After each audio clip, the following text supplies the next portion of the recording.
नमस्कार, स्वागत छ। नियमित प्रस्तुतिमा स्वागत छ। म नवराज चालिसे। दर्शकवृन्द, आज विशेष दिन, ऐतिहासिक दिन पनि हो।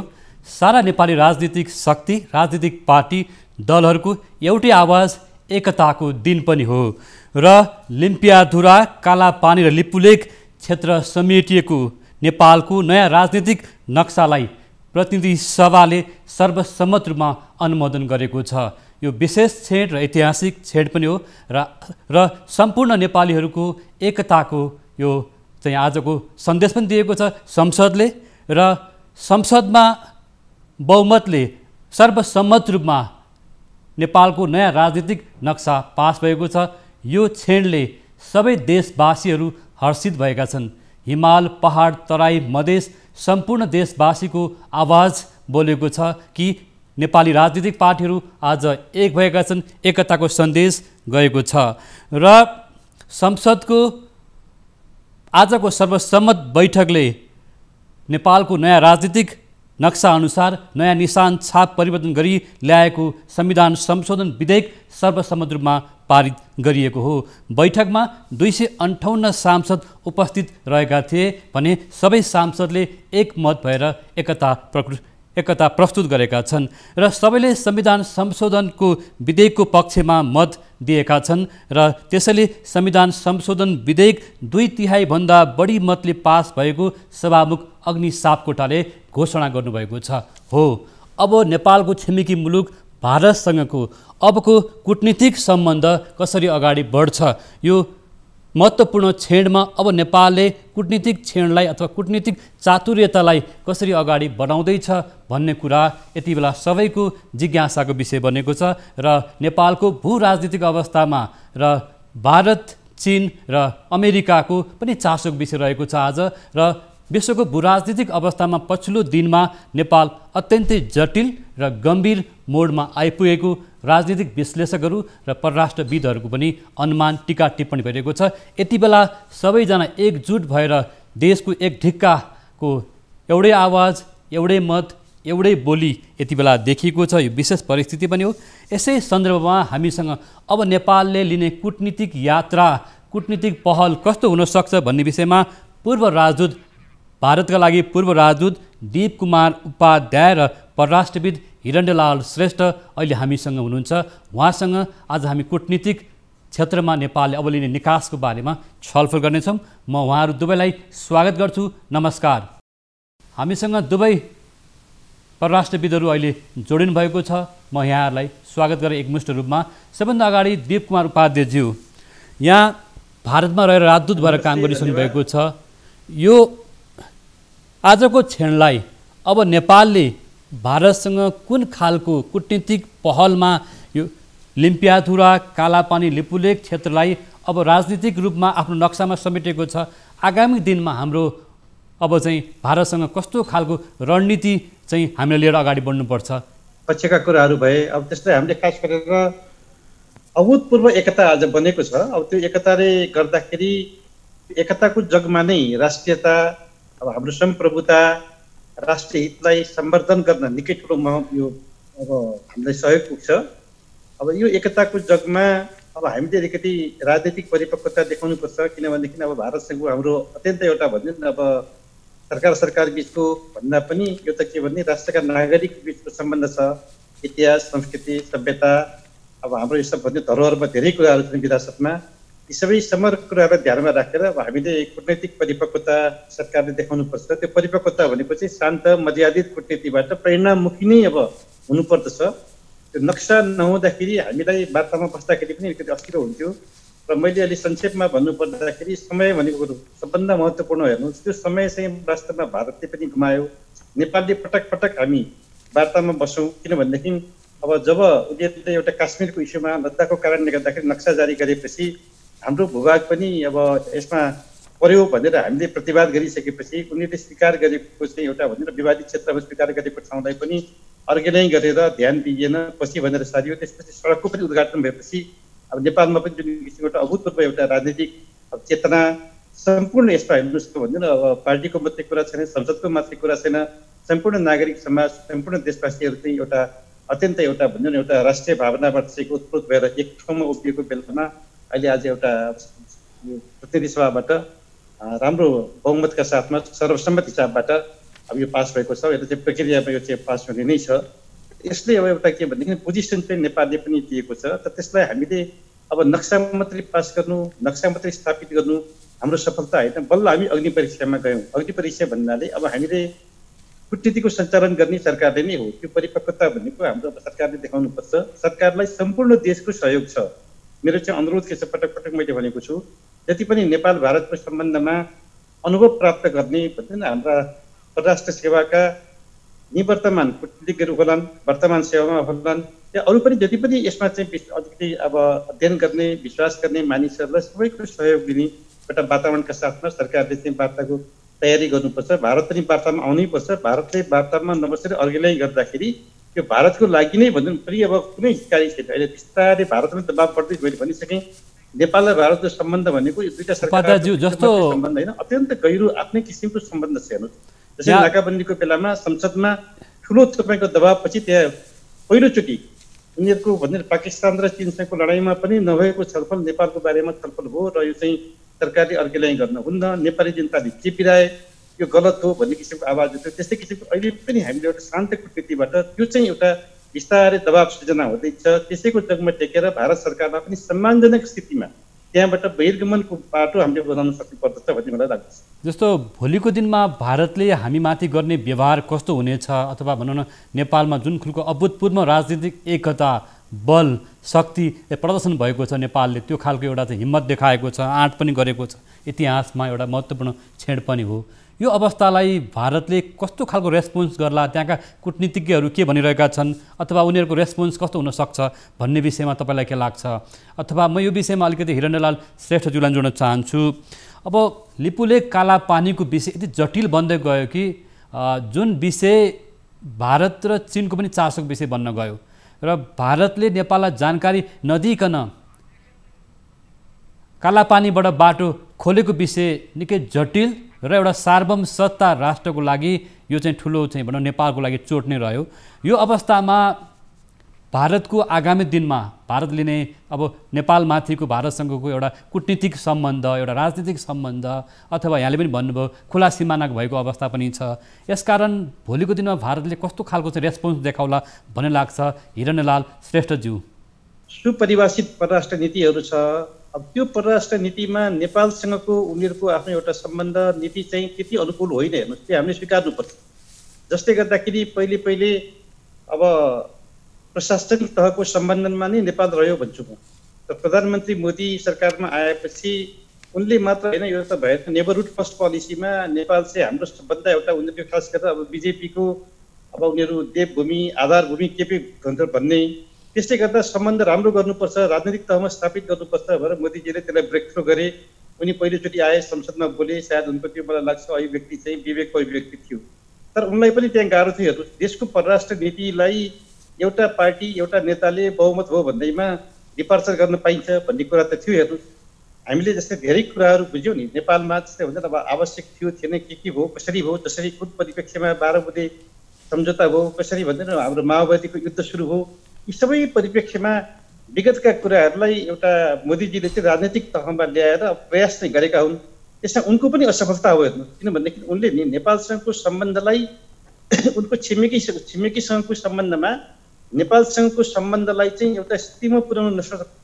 हाम्रो पनि त्यो बेलामा कमजोरी थियो। हेर्नुहोस्, हामी चाहिँ संविधान सभाको चुनावको मुखमा थियौँ, स्थायी सरकार थिएन। अहिले संविधान सभाको चुनावबाट बलियो सरकार, स्थायी सरकार आइसकेपछि त्यो सम्बन्ध चाहिँ स्थापित गर्न नसक्नु भारतको पनि कूटनीतिक एउटा विफलता हो। हेर्नुहोस्, किनभने कूटनीतिमा देशमा अब सार्वभौम सत्तामा सानो ठुलो भन्ने हुँदैन। अहिले सबैले भारतलाई पनि अड्जस्ट दिएका छन्। नेपाल जस्तो एउटा छिमेकीलाई पनि तपाईँहरूले एउटा के भनेदेखि किन यो अर्गेनाइज गरेको वार्तामा किन नबसेको भन्ने कुरा त उठिराखेको छ नि। त्यसले गर्दाखेरि खास गरी इपिजीको रिपोर्ट नबुझ्नु, वार्तामा नबस्नु, जस्तै भन्छ नि अहिलेको चाहिँ अब यो खास गरेर कोभिड-19 को चाहिँ महामारीको कुरा देखाउनु, र त्यसमा साथसाथै अर्को छिमेकीसँग चाहिँ आफूलाई परेपछि चाहिँ तुरन्त वार्तामा बस्ने, यी सब कुराले गर्दाखेरि अलिकति यो कूटनैतिक अर्गेनाइज असफलतामा चाहिँ भारतको पनि अहिले हेर्नुहोस् अलिकति बढी दोष देखिएको छ। त यसलाई नेपालले अत्यन्त यसमा हेर्नुहोस् संवेदनशील विषय छ। सरकारले यसलाई एकदम शान्त कूटनीतिबाट, मर्यादित कूटनीतिबाट परिणाममुखी वार्ताको विकल्प छैन। त्यसलाई चाहिँ वातावरण बनाउनु पर्दछ र हामीले सम्मानजनक हिसाबबाट भारत चाहिँ भोलि गएर त्यो क्षेत्र नेपालको कायम हुँदाखेरि अहिले हेर्नुहोस् चीन र भारतको केमा अब उनीहरूको चाहिँ कुरा मिल्यो भन्दाखेरि चीनलाई पनि हिमाल पारी उनीहरूको चाहिँ जस्तै हुन्छ नि अब ट्रान्स हिमालयन एक्सेस चाहिएको हिमाल पारी हिमालको पारीबाट वारी आउनलाई दक्षिण आउनलाई उनीहरूलाई चाहिँ बाटो चाहिएको उनीहरूले पनि अब बिआरआईमा सिपेकमा समस्या सायद यही बाटो हुन्छ कि भन्ने उनीहरूलाई पनि त्यसो अर्थ र मोदीको पनि एउटा के भनेदेखि उनको चाहिँ एउटा यो मानसरोवर यात्राको लागि छोटो यात्रामा गराउँछु भन्ने उनीहरूको चाहिँ ठुलो एउटा घोषणापत्रमा थियो त्यसले गर्दा त्यो मिलेर हेर्नुहोस् नेपाललाई ओभरलुक गरे यसलाई पनि हामीले कूटनीतिक हिसाबबाट यसलाई हामीले चाहिँ अब त्यो मिलाउनु पर्छ सार्वभौम सत्ता कायम गरेर नेपालको भूभाग कायम भएर पनि हामीले ट्रेड रुटको लागि पिलग्रिमेज रुटको लागि नेपाल पनि त्यसको चाहिँ एउटा भन्दैन हामीले चाहिँ हाम्रो चाहिँ एक्सेस दिने बारेमा चाहिँ धेरै कुरा हुन सक्थ्यो नि त यी कुराहरू चाहिँ पछि आउलान् अहिले अन्तिममा के भन्न चाहन्छु भनेदेखि नेपालले हेर्नुहोस् एउटा अहिले नक्साको कुरा चाहिँ गर्नै पर्ने कुरा त्यो गरेको छ अभूतपूर्व राष्ट्रिय एकता देखिएको छ त्यही जगमा हामीले अगाडि सरकार जानुपर्छ तर सरकारले चाहिँ अत्यन्त परिपक्व कूटनीति खास गरेर परराष्ट्र मन्त्री र प्रधानमन्त्रीजीले चाहिँ परिपक्वता देखाउनुपर्छ र देखाउनु हुनेछ भन्ने मैले आशा गर्छु। उपाध्यायज्यू म आएँ तपाईँसँग आउँछु। भारतीय प्रधानमन्त्री नरेन्द्र मोदीको आफ्ना छिमेकी मुलुकहरूसँगको कूटनीतिक सम्बन्ध छिमेकी मुलुकहरूसँग मित्रवत सम्बन्धमा एउटा विफलता पनि आयो पाकिस्तानसँग त्यही खालको सम्बन्ध छ र पछिल्लो दिनमा नेपालसँग पनि सम्बन्ध बिग्रँदो छ भनेर भर्खरै पनि पूर्व राजदूत देवकुमार उपाध्यायले भन्नुभयो। वास्तवमा मोदीको अथवा कूटनीतिक पहल हुन सकेन अथवा भारतले गर्नुपर्ने पहल हुन सकेन कि भारतीय प्रधानमन्त्रीकै असफलता हो या भारतमा एउटा कूटनीतिक चाल हो अथवा नेपाल अप्ठ्यारो अवस्थामा पर्दैछ भन्ने पनि आशंकाहरू गर्न थालिएको छ। हामीले वास्तवमा यति बेला अब नेपालले लिने कूटनीतिक पहल के हुन सक्छ भन्ने विषयमा पूर्व राजदूत देवकुमार उपाध्याय र परराष्ट्रविद हिरण्यलाल श्रेष्ठसँग कुराकानी गर्ने प्रयास गरिरहेका छौँ। हामी देवकुमार उपाध्यायसँगकै कुराकानीलाई निरन्तरता दिइरहनेछौँ र हिरण्यलाल श्रेष्ठसँग पनि कुराकानी गर्नेछौँ। जस्तो यहाँले पनि भर्खरै भन्नुभयो भारतीय प्रधानमन्त्री नरेन्द्र मोदीको कूटनीतिक असफलताको रूपमा पनि लिन सकिन्छ भन्नुभयो र पछिल्लो दिनमा नेपाल र भारतको सम्बन्धमा विभिन्न चरणमा बिग्रदै आएको अवस्था पनि छ। नाकाबन्दीको समयमा यहाँ आफै पनि राजदूत हुनुहुन्थ्यो भारतमा त्यो कठिन अवस्था यहाँले पनि भोग्नु भएको हो। अब भोलिको दिनमा कि भारतसँगको हाम्रो सम्बन्ध कुन रूपमा अगाडि बढ्ला भन्ने तपाईँलाई लाग्छ? हेर्नुहोस् भारतको स्वतन्त्रता आन्दोलनमा नेपालका राजनेताहरूले गरेको योगदान र भारतका राजनेताहरूले पनि नेपालमा स्वतन्त्रता आन्दोलनमा पाएको चाहिँ आश्रय होइन पाएको सहयोग त्यो कुराहरू अतुलनीय छ। त्यसपछि सबभन्दा ठुलो कुरो पानी हेर्नुहोस् सम्पूर्ण पानी नेपालबाट जाने हो। पानीको प्रबन्धन गर्न सक्दाखेरि नेपालको चुरे क्षेत्र नेपालको तराई पनि स्वर्ग हुने भारतको युपी र बिहार पनि स्वर्ग हुने गर्न नसक्दाखेरि आज अभिशाप बनेको छ। दोस्रो कुरा छ हेर्नुहोस् त्यसपछि गएर नेपाली युवाहरूले अहिले पनि भारतीय सुरक्षामा अग्रपङ्क्तिमा एकदम तपाईँको भनिदिनु अब लडेका छन्। भिभिआइपीका सुरक्षामा कुनै पनि किसिमको चाहिँ तपाईँको द्वन्द्वमा युद्धमा अब हाम्रो चाहिँ भन्छ त नेपाली युवाहरूको चाहिँ तपाईँ योगदान चाहिँ अतुलनीय छ त्यो तुलनै हुन सक्दैन। त्यसले गर्दाखेरि बुझेका मान्छेहरूले चाहिँ नेपालसँगको सम्बन्धलाई सरकारसँगको सम्बन्धको हिसाबबाट हेरिनुहुन्न यो सम्बन्धलाई चाहिँ खराब बनाउनु हुन्न र नेपालसँग चाहिँ दिल खोजेर वार्ता गर्नुपर्छ समाधान गर्नुपर्छ। अब छिमेकीहरूसँग चाहिँ हाम्रो भन्छ नेबरहुड फर्स्ट पोलिसी भन्ने नेपालसँगको हुँदो खाँदोको सम्बन्ध बिगार्दाखेरि यसले भारतलाई राम्रो गर्दैन हुँदैन भन्ने भावना छ। त त्यसलाई हामीले अत्यन्त हेर्नुहोस् एउटा कौशलताका साथमा चातुर्यताका साथमा एउटा सफल शान्त मर्यादित कूटनीतिक हिसाबबाट यसलाई सञ्चालन गर्नुपर्दछ। म त्यहाँ हुँदाखेरि तपाईँहरूलाई याद होला नाकाबन्दीको बेलामा पहिलोचोटि भारतको लोकसभामा राज्यसभामा बहस भयो। त्यो चाहिँ रेकर्ड हो इतिहास हो पहिले हुँदैन थियो किन्तु जनस्तरमा सम्बन्ध भएको नाताले दबाब भएको नाताले सम्भव भयो। त्यसको लागि चाहिँ भारत सरकार पनि धन्यवादको पात्र छ। आज हुनुहुन्न उनीहरूले समर्थन नगरेको हो त्यो प्रस्ताव चाहिँ छलफलमा जान सक्दैन थियो तर उनीहरूले पनि कतै न कतै त्यहाँ राजनैतिक तहमा र प्रशासनिक तहमा उनीहरूको जस्तै हुन्छ जुन अब परराष्ट्र मन्त्रालय साउथ लग्छ नि त्यसमा र राजनैतिक तहको बिचमा केही न केही अलिकति अन्तर हेर्नुहोस् पहिले त पाउँथेँ त्यो बेलामा मलाई पूर्ण एक्सेस थियो। अहिले त्यो मैले देखिरहेका छैन। त्यो बेलामा चाहेको बेलामा प्रधानमन्त्री कार्यालयमा परराष्ट्र मन्त्रालयमा परराष्ट्र मन्त्रीसँग सचिवहरूसँग अरू पनि ब्युरोक्रेट्सहरूसँग तुरुन्तै मिटिङहरू हुन्थ्यो। मिटिङहरू सम्भव थियो नाकाबन्दीको बेला पनि। अहिले त्यो चाहिँ अलिकति उनीहरूको तर्फबाट मैले चाहिँ त्यसमा अलिक कन्जुस चाहिँ देखेको छु। त्यो वार्मनेस त्यो चाहिँ एउटा भन्छ एउटा जुन कन्फिडेन्स हो विश्वासको वातावरण त्यो कन्फिडेन्सको वातावरण देखिरहेका छैन। यसको लागि चाहिँ सरकारले ध्यान दिएर अलिकति के कारण हो भन्ने बारेमा सरकारले अलिकति ध्यान दिनुपर्छ पहल गर्नुपर्छ। त्यो वार्मनेस त्यो कन्फिडेन्स चाहिँ बढाउनुपर्छ जस्तो लाग्छ। जस्तो विगतमा पनि यस्तो खालको समस्या आउँदा प्रधानमन्त्री तहमा वार्ता भएको फोनमै कुराकानी भएको भन्ने कुरा मिडियामा नै आएको थियो।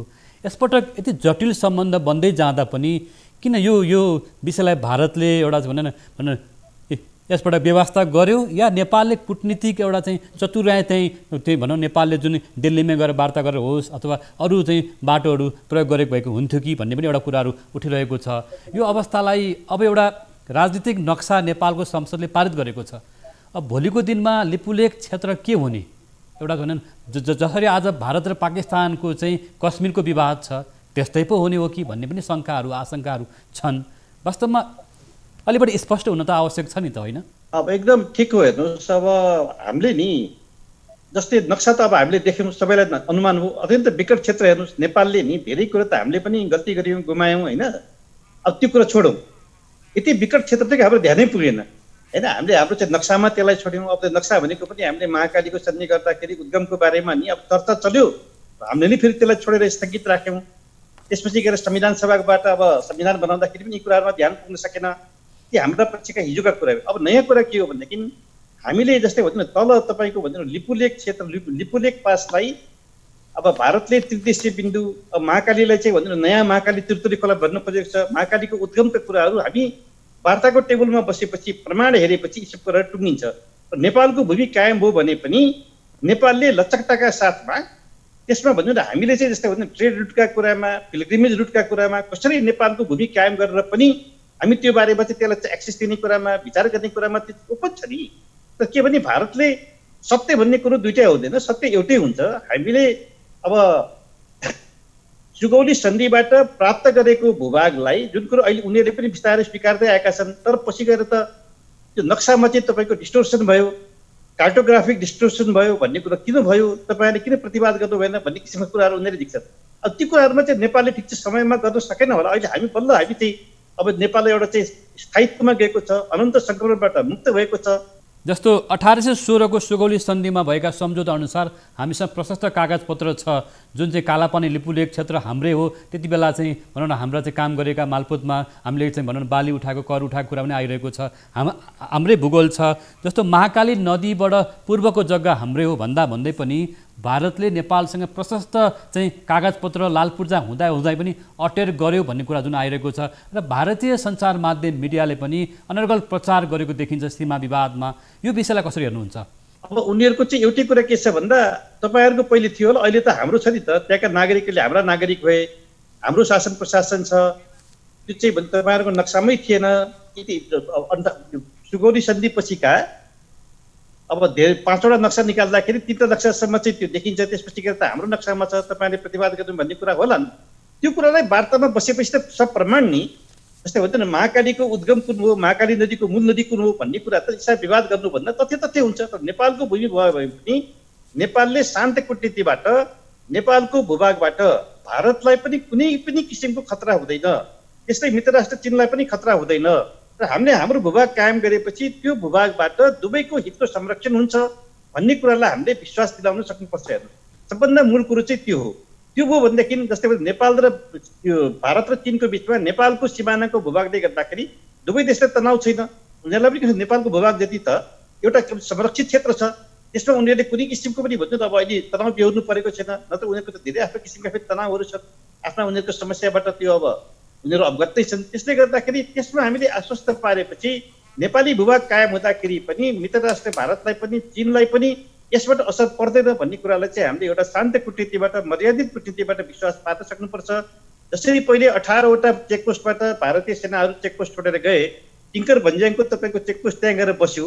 त्यो बेलामा जसरी मर्यादित हिसाबले उनीहरू गए त्यस्तै किसिमबाट मर्यादित हिसाबबाट हामीले चाहिँ एउटा भन्छ उनीहरूलाई चाहिँ बहिर्गमनको बाटो त उनीहरूको चाहिँ त्यसमा चाहिँ के चाहिँ क्रय विक्रय भन्ने कुरालाई पनि ध्यान दिन सकिन्छ नि। पहिले नेपालको भूभाग चाहिँ प्रामाणिक रूपबाट नेपालको हो भन्ने कुरामा उनीहरूको त्यसमा स्वीकार चाहिँ गराउन चाहिँ जरुरी छ। त्यो बारेमा सरकारको अब ध्यान पहल अवश्य नै जाला। निश्चित रूपमा लिम्पियाधुरा, कालापानी र लिपुलेख क्षेत्र समेटिएको नेपालको नयाँ राजनीतिक नक्सालाई प्रतिनिधि सभाले सर्वसम्मत रूपमा अनुमोदन गरेको छ। यस विषयमा हामीले 2 पूर्व राजदूतहरू दीप कुमार उपाध्याय र परराष्ट्रविद हिरण्यलाल श्रेष्ठसँग कुराकानी गरिरहेका छौँ। यो यति बेला आम नेपाली नागरिकको एकता अहिले प्रदर्शन भएको छ। सबै राजनीतिक शक्ति, राजनीतिक पार्टीहरूले एक भएर आफ्नो आफ्नो अभूतपूर्व एकता प्रदर्शन गरेको अवस्था छ। हामीसँग यसै विषयमा जोडिनु भएको छ परराष्ट्रविद हिरण्यलाल श्रेष्ठ।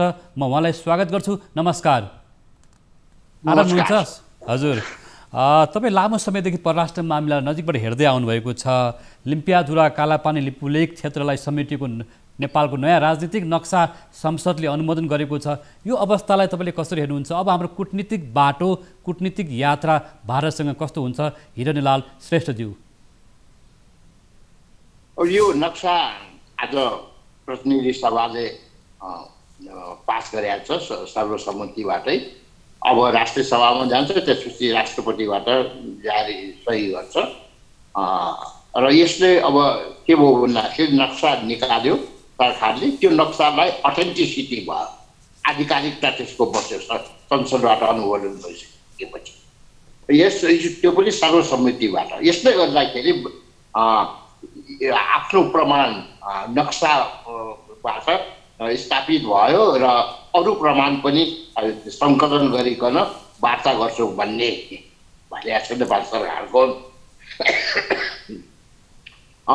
यसले गर्दाखेरि वार्ताको लागि दबाब सृजना भएको छ र सर्वसम्मतिले गर्दाखेरि वार्ता गर्नलाई सजिलो पनि भएको छ।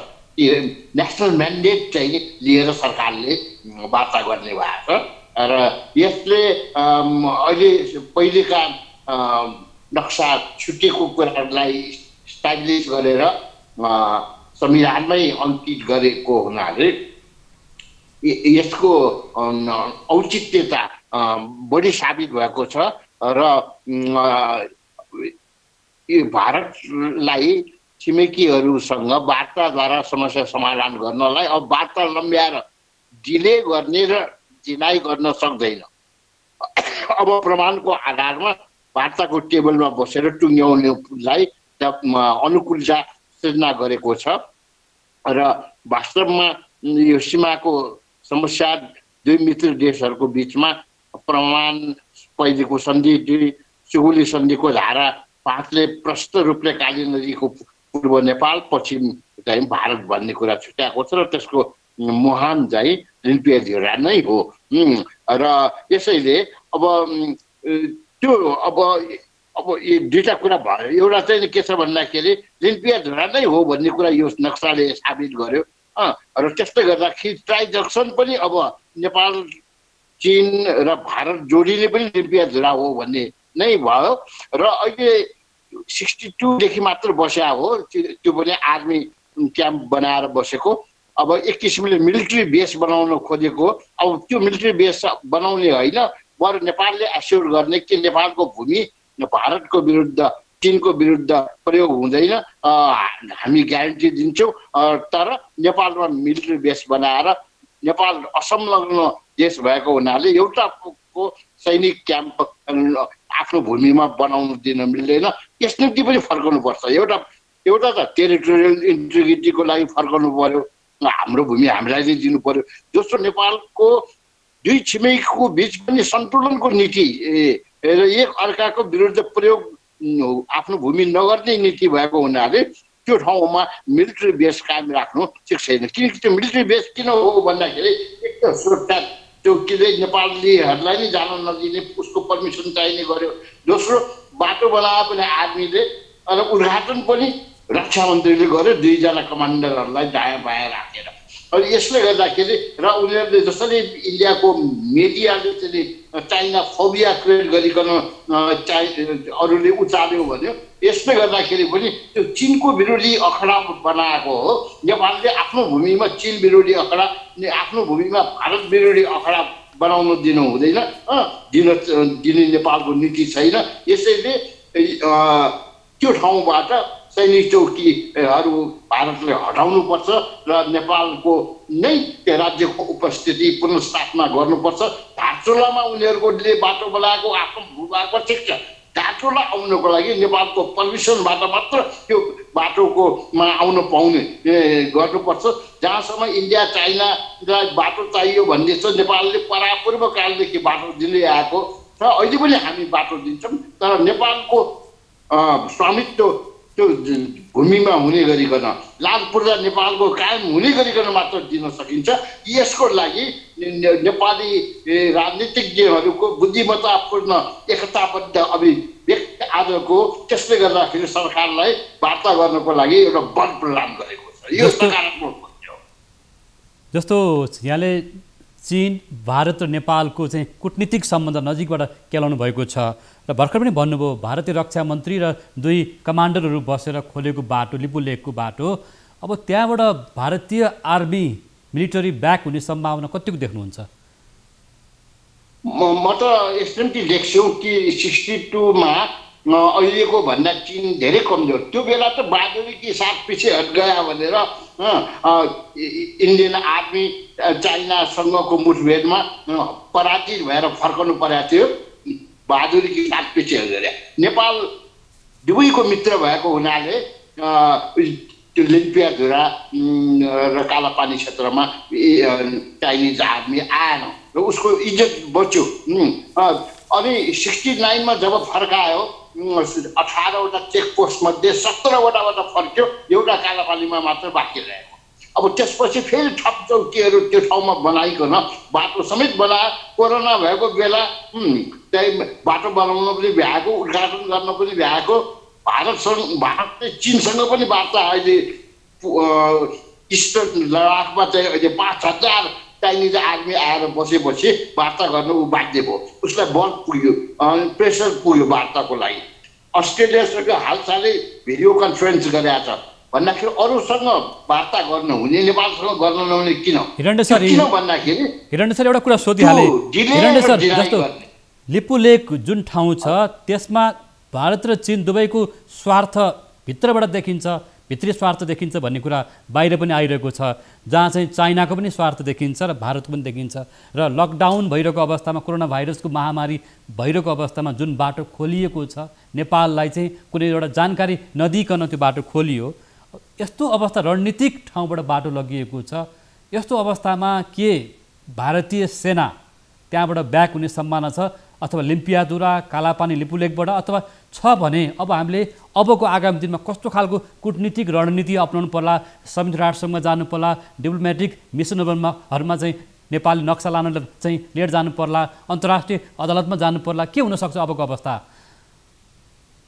फर्स्ट सबभन्दा पहिलो स्टेप द्विपक्षीय वार्ता, किनकि परराष्ट्र सचिव स्तरीय संयन्त्र गठन गरेका छ। भारतले चाहिँ त्यसलाई डिस्प्युटेड मान्छ आफूले त्यो क्षेत्रलाई, र त्यो चाहिँ समाधान गर्ने भनेर त्यहाँको प्रधानमन्त्रीको नेपाल भ्रमण भएको बेलामा निर्णय भए अनुसार परराष्ट्र सचिव स्तरमा कुरा गर्ने षड्यन्त्रमा छ। त्यो षड्यन्त्रको अहिलेसम्म बैठक बस्न सकेन। यसरी त्यसलाई बैठक राखेर कुरा बढाउने र राजनीतिक रूपले चाहिँ प्रधानमन्त्रीले फोनबाट भए पनि सम्पर्क गरेर दुईटा प्रधानमन्त्रीले कुरा गर्नुपर्ने, त्यो चाहिँ राजनीतिक पहल हो। यस्तै अब म त भन्छु सैनिक कूटनीति पनि गर्नुपर्छ। त्यो नाकाबन्दीको बेला पनि नेपालको कमान्डर इन चिफले भारतको कमान्डर इन चिफलाई भेटेर यो सैनिक परिवारहरू, इन्डियन गोर्खाजमा चाहिँ का परिवारहरूले नुन मती तेल पाएर दुःख पाए, त्यसको प्रतिक्रिया नराम्रो निस्केला भनेपछि त्यहाँको प्रधानमन्त्रीलाई भारतको राष्ट्रपतिले यो कुरा सुनाएपछि त्यो नाकाबन्दी हट्यो। अहिले पनि हाम्रो आर्मीले भन्नुपर्छ कि भारतको सुरक्षाको लागि गोर्खालीहरूको चाहिँ त्यहाँ जवानहरूले काम गरिरहेको छ। र मोदीजी नेपाल आउँदाखेरि भन्नुभएको थियो कि कहिले चाहिँ पिठुमा गोली परेर गोर्खालीको छातीमा रगत बजाएर हरेक भारतको लडाइँमा गोर्खालीको रगतले चाहिँ भारतको स्वतन्त्रताको रक्षा गरेका छ भने भारतको सुरक्षाको लागि योगदान गर्ने जवानहरूको देशलाई असुरक्षित बनाउनु हुन्छ र? यसरी त्यहाँबाट फर्केन भने हामी गोर्खा भर्ती बन्द गर्छौँ र त्यो नेपालको पुग्छ। यसरी मिलिट्री डिप्लोमेसी पनि हामीले खेल्नुपर्छ भन्ने मलाई लाग्छ। यसैले सकिन्छ, किनकि चाइना शक्तिको चाइना भन्दा अहिले निकै बलियो भयो, अमेरिकासँग कम्पिटिसन गर्ने सक्ने भयो। यसैले ब्यालेन्स अफ पावरमा इन्डिया पछाडि छ, चाइना अगाडि छ। यसले गर्दाखेरि यो लिपुलेक भन्ने एरिया किन भन्दाखेरि उनीहरूले मिलिट्री ब्यारेक बनाएकै चीनको विरुद्धमा। यसैले त्यो अझै बाटो फेरि चाइनाको नयाँ इन्ट्रेस्ट डेभलप भयो बाटो व्यापारको लागि, त्यसलाई यात्रीहरूलाई बाटो खोल्ने। अब हाम्रो हिल्साबाट जाँदाखेरि 13 अरब वर्षको फाइदा भइरहेको, त्यो नोक्सान हुन्छ त्यो बाटो। यदि चाहिँ भारतले कब्जा गरेको बाटो चालु गर्ने दियो भने घट्छ। यसैले अहिले हामीले लिपुलेक जाने हाम्रोतिरबाट अहिले खाली ठाउँबाट लिपुलेक जोड्नुपर्छ। चाइनाले चाहिँ नेपालले प्रोटेस्ट गरे हुनाले 4 किलोमिटर अहिले जोड्न दिएको छैन लिपुलेकसम्म बाटो, उनीहरूले बनाएको बाटोमा पनि। यसको मतलब मैले यहाँलाई जोड्न लाग्यो। एकैछिन सर हिरण्य सर, वार्ताबाट जानुपर्छ, कूटनीतिक पहल गर्नुपर्छ र मिलिटरी डिप्लोमेसी हुनुपर्छ भन्नुभयो, सैनिकहरूले पहल गर्नुपर्छ र अब एउटा कुरा पछिल्लो दिनमा नेपालका बुद्धिजीवीहरू नागरिक समाजले एउटा चिन्ता चाहिँ गरेका छन्। म त्यो कुरा यहाँलाई भन्न चाहन्छु। अहिले एमसिसीमा अमेरिकी इन्ट्रेस्ट स्वार्थ एकातिर छ भने लिपुलेकमा चाहिँ भारत र चीनको पनि स्वार्थ, नेपालको भू राजनीतिमा अमेरिकाको पनि स्वार्थ देखिँदैछ। एमसिसीमा अहिले दलहरू बीच नै विभाजन देखिएको छ। सत्तारूढ दलकै अवस्था त्यो अवस्थामा आइरहेको छ, सत्तारूढ दलै एक आपसमा विभाजित भएको अवस्था छ भने यस्तो अवस्थामा नेपाल कूटनीतिक रूपमा अप्ठ्यारो परिस्थितिमा जान लागेको हो। एउटा चिन्ता त हुन थालेको छ नि, कतै नेपाल चाहिँ एउटा भनौँ न नेपालको भू राजनीतिक जटिल अवस्थामा जान थालेको हो, अथवा चीनसँग भारतसँग अमेरिकासँगको सम्बन्धलाई चाहिँ जुन कुरा लिपुलेकको चाहिँ अहिले जुन कुराहरू आइरहेको यो जुन नक्सा पारित भइसकेपछि भोलिको दिनमा नेपालको सम्बन्ध जटिल बन्ने हो कि अमेरिकी स्वार्थ पनि देखिन्छ यहाँ हैन? एमसिसीमा अमेरिकी स्वार्थ देखिया छ। अमेरिकाको मन्त्रीहरूले बोल्दाखेरि यो आइपिएस इन्डो पेसिफिक स्ट्राटेजीकै अङ्ग हो भनेको छ। यहाँ चाहिँ को मन्त्रीले अमेरिकन नीति के हो भन्ने कुरा भन्ने होइन नि, उनीहरूले भने त्यस्तो माथिल्लो तहको मन्त्रीहरूले। यसैले हामीले अर्काको फुटबल ग्राउन्ड बन्नु हुँदैन।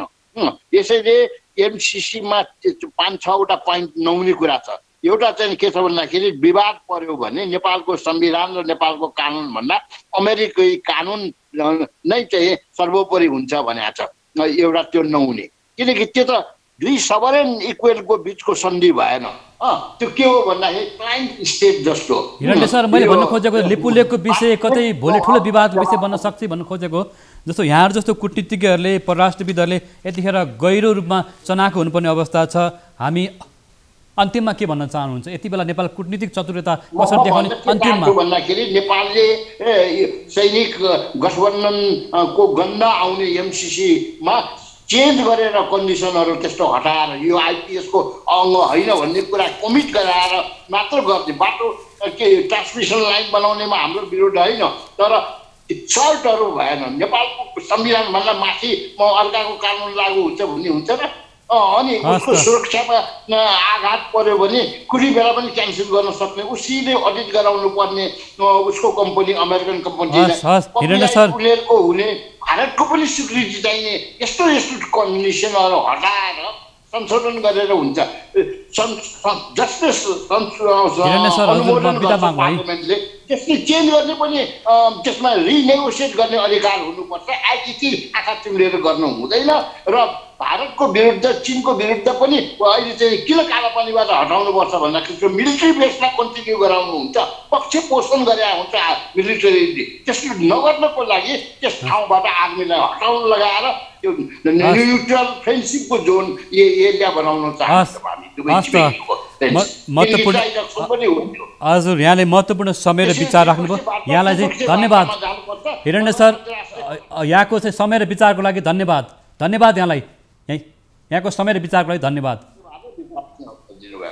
हस् त दर्शकवृन्द, यतिखेर लिम्पियाधुरा कालापानी लिपुलेक क्षेत्र समेटेको नेपालको राजनीतिक नक्सालाई संसदले अनुमोदन गरेको छ। यो विषयमा कूटनीतिज्ञहरूले अथवा परराष्ट्रविदहरूले अत्यन्तै गम्भीरतापूर्वक नेपालले कूटनीतिक पहल गर्न आवश्यक छ, यति बेला कूटनीतिक चतुर्यता देखाउन आवश्यक छ भन्नुभएको थियो। र आज हामीसँग जोडिनु भएको थियो पूर्व राजदूत दीप कुमार उपाध्याय र परराष्ट्रविद हिरण्यलाल श्रेष्ठ। दुवैप्रति हामी आभारी छौँ। धन्यवाद। नियमित प्रस्तुति आजको नियमित प्रस्तुतिमा हामीले भर्खरै नेपालले सार्वजनिक गरेको राजनीतिक नक्साका विषयमा कूटनीतिज्ञहरूसँग छलफल गऱ्यौँ। हाम्रो छलफल आगामी कार्यक्रममा यस्तै समसामयिक विषयवस्तुमा रहनेछ। नेपालको एकता कायम रहोस्, राजनीतिक दलहरूले अत्यन्तै नेतृत्वका साथ एकबद्ध भएर अगाडि बढ्न आवश्यक छ, जनताले साथ दिएको अवस्था छ भन्दै हामी बिदा माग्छौँ। नमस्कार। कोरोनाले सिर्जना गरेको सङ्कटमा पल पलका न्युज अपडेट र हर क्षेत्रको कभरेजका लागि न्युज 24 नेपाल युट्युब च्यानललाई सब्स्क्राइब गर्नुहोला।